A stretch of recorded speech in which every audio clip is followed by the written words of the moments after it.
29 sourates ou chapitres commencent par des lettres entrecoupées, comme par exemple Alif Lam Mim, Alif Lam Ra, Ha Mim, etc., désignés par Huruf Nouraniya, lettres lumineuses, dont le sens, pour beaucoup, est inexpliqué et reste un mystère.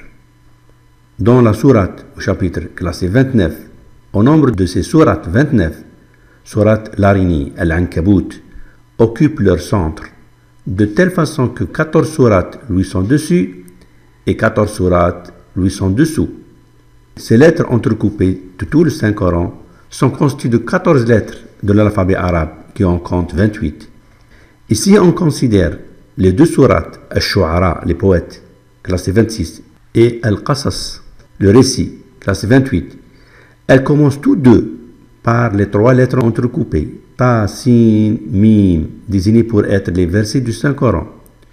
Comment seulement trois lettres, Ta, Sin, Mim, peuvent être les versets du Saint-Coran?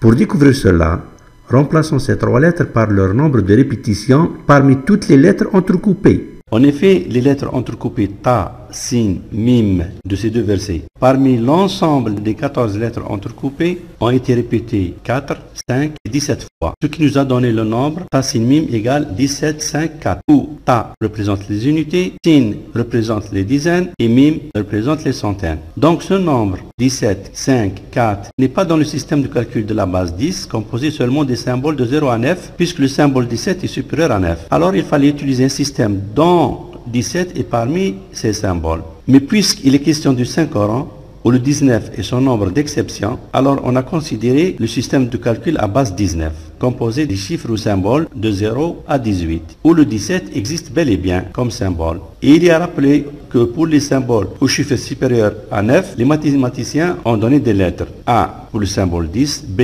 pour le symbole 11, etc.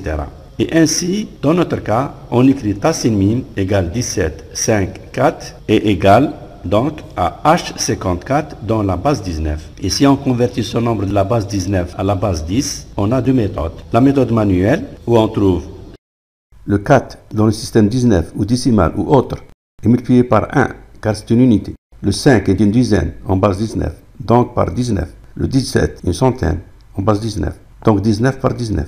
Le résultat après cette conversion en base 10 est donc 6236. Ou en utilisant un convertisseur en ligne. On écrit H54. Si on écrit H54 en base 19, on aura bien 6236 en base 10. Donc, on trouve exactement le nombre des versets du Saint-Coran, 6236, dans la version la plus répandue dans le monde musulman. Qui, au 7e siècle, où les chiffres n'existaient même pas, peut coder trois lettres, Ta, Sin, Mim, dans la base 19, pour donner exactement les 6236 versets du Saint-Coran, et les décrire dans le même verset, qui sont bel et bien les versets du Saint-Coran.